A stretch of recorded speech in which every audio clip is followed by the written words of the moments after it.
આગામી 6 માર્ચના રોજ બાર કાઉન્સિલ ઓફ ગુજરાતની ચૂંટણી યોજાવા જઈ રહી છે। આ ચૂંટણીમાં વડોદરા જિલ્લાના પાદરાના રશીદભાઈ વોરાએ ઉમેદવારી કરી છે, જે સંદર્ભે આજે આણંદ ખાતે આણંદ જિલ્લાના વકીલોનો સ્નેહ મિલન કાર્યક્રમ યોજાયો।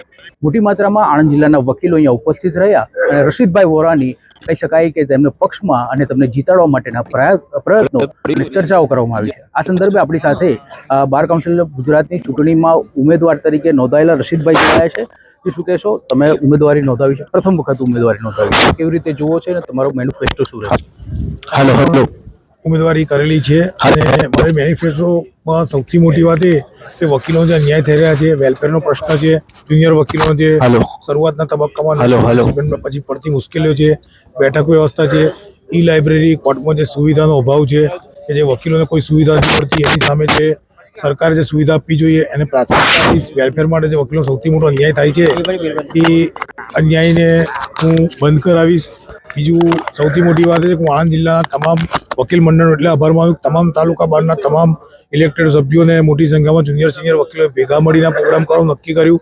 2-3 વખત તારીખો નક્કી થઈ અને મારી વ્યસ્તતાના કારણે મારા લીધે એમને થોડુંક હેરાન પણ થવું પડ્યું, પણ તેમ છતાંય એમણે એવી જીત કરી કે ના, કોઈ પણ સંજોગોમાં આવો એક પ્રોગ્રામ કરવો જ છે, અમારે એક મંચ પર એક જ રીતે તમારી જોડે રહેવું છે। અને જાહેરમાં એમણે ઇન્વિટેશન કાર્ડ બી એ રીતે છપાયા કે મારા સમર્થનમાં એ લોકોએ જેટલા બી અહીંયા હાજર હતા એ તમામ મહેનત કરીને કાર્યક્રમ સફળ બનાવ્યો છે। તમે તમારા વક્તવ્યમાં કહ્યું કે બધી જે જરૂરિયાતો હોય છે વકીલોની, એ દરેક લોકો એનો અવાજ ઉઠાવતા જ હોય છે। ખાસ કરીને જે સનદની ફી આવતી હોય છે કે બહારની જે ફી આવતી હોય છે એનો કોઈ જગ્યાએ ખોટી રીતે ઉપયોગ થઈ રહ્યો છે, એના સંદર્ભમાં તમે અવાજ ઉઠાવી રહ્યા છો, એ વિશે શું કહેશો? આજે સૌ પ્રથમ જ્યારે અમે સનદ લીધી ત્યારે 1500 રૂપિયા ફી હતી, પછી ધીરે ધીરે વધતી છેલ્લે તો 26,500 પણ લોકોએ ભર્યા છે।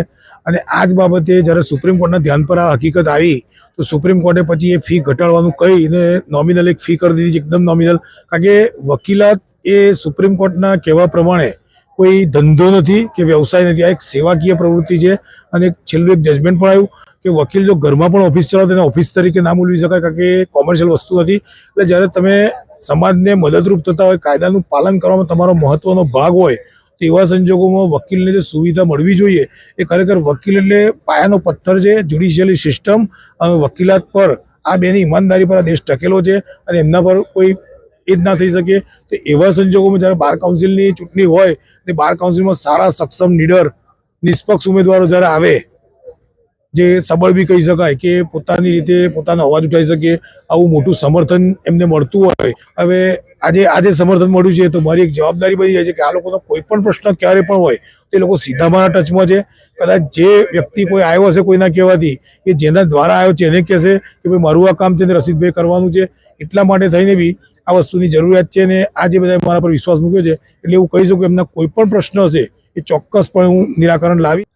આ જે વિચારો છે તેની પર ઉતરવું અને તેની પર કામગીરી કરવી તે ક્યાંક ને ક્યાંક અશક્ય કહી શકાય, પણ આપણી એટલી મનોબળ છે અને આણંદ જિલ્લાના વકીલોને પણ આ સંદર્ભે તમે કહેશો, કોઈ સલાહ આપશો, કોઈ સૂચન? અશક્ય શું છે? કશું જ અશક્ય નથી। મેં મારા વક્તવ્યમાં કહેલું કે અશક્ય ક્યારે કહેવાય કે જ્યારે કોઈ તિલસ્મી વાત કરતો હોય, હવામાં વાત કરતો હોય, કોઈ જાદુગરીની વાત કરતો હોય ત્યારે। મેં એવું કહ્યું કે હું કોઈ પણ મેમ્બર્સને આ ભાડા ભથ્થા લેવા માટે અટકાવવાનો પ્રયત્ન કરીશ તો સૌથી પહેલાં હાજર હતા તમામ વકીલો હતા, એટલી તો ખબર પડે કે આ જે કંઈ વહીવટ થઈ રહ્યો છે બધો વકીલોના, આપણે જે વેલફેરના નાણાં છે એનો વહીવટ થયો, તો વેલફેરના નાણાં જ્યારે વહીવટ થતો હોય તો એ જાહેર પૈસાનો વહીવટ કરવા માટે હું અંગત લાભ કેવી રીતે લઈ શકું કે કોઈ કેવી રીતે લઈ શકે? તમારે બીજું જે કંઈ કરવું હોય એના માટે બીજું ફંડિંગ ઊભું કરો, પણ વકીલોની જે વેલફેરની રકમ છે એમાંથી કોઈ પણ પ્રકારના કોઈ ફંક્શનના ખર્ચા નહીં કે કોઈ તાયફા નહીં, હું આવું કોઈ પણ પ્રકારના ખર્ચા પર 100% રોક લગાવીશ। અને જરૂર પડશે તો હું બાર કાઉન્સિલમાં જીતેલો છું, બાર કાઉન્સિલના જે કંઈ સભ્યો આવા મારા સમર્થનમાં જેટલા બી સારા અને સક્ષમ હશે અને ખરેખર સેવા કરવા હશે એ મારી જોડે રહેશે।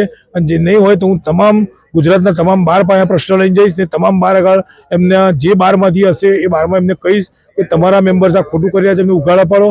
અને સાથે સાથે હું એ પણ કહીશ કે મારા વિરુદ્ધ એવી કોઈ તકલીફ આવે કે મેં કંઈ ખોટું કર્યું હોય તો મને આણંદમાં આવો, વડોદરામાં જાઓ, મારા પાદરા બારમાં જાઓ ને મેં ખોટું કર્યું તો મને ઉઘાડો પાડો। ભારતમાં ક્યાંય પણ જગ્યાએ જો કોઈને પણ અન્યાય થતો હોય કે એવો કોઈ અવિશ્વાસ આવતો હોય તો તે ન્યાયતંત્રનો દરવાજો ખખડાવતા હોય છે અને તેમને ન્યાય આપવામાં મહત્વની ભૂમિકા બજાવતા એવો વકીલ પણ જ્યારે પોતાના વકીલના હિતમાં કંઈક અવાજ ઉઠાવતો હોય તેવા ઇલેક્શનમાં વડોદરાના પાદરાના રશીદભાઈ વોરાએ જ્યારે ઇલેક્શનમાં ઉમેદવારી નોંધાવી છે ત્યારે પોતે અને પોતાના વકીલોને ન્યાય અને ખાસ કરીને જે રકમ ભેગી થતી હોય છે તે રકમનો સાચી અને ખરી જગ્યા પર ઉપયોગ કરવા માટે તેમની આ કહી શકાય કે એક પહેલ છે અને જીતાડવા માટે પણ એટલે કે ફર્સ્ટ પ્રેફરન્સ તરીકે તેમને કહી શકાય કે તેમને સપોર્ટ કરવા માટેની પણ આણંદ જિલ્લાના વકીલોને અપીલ કરવામાં આવી છે. કેમેરામેન જયદ વોરા સાથે ઇમરાન વોરા, ન્યૂઝ નેશન આણંદ, સત્યની સાથે.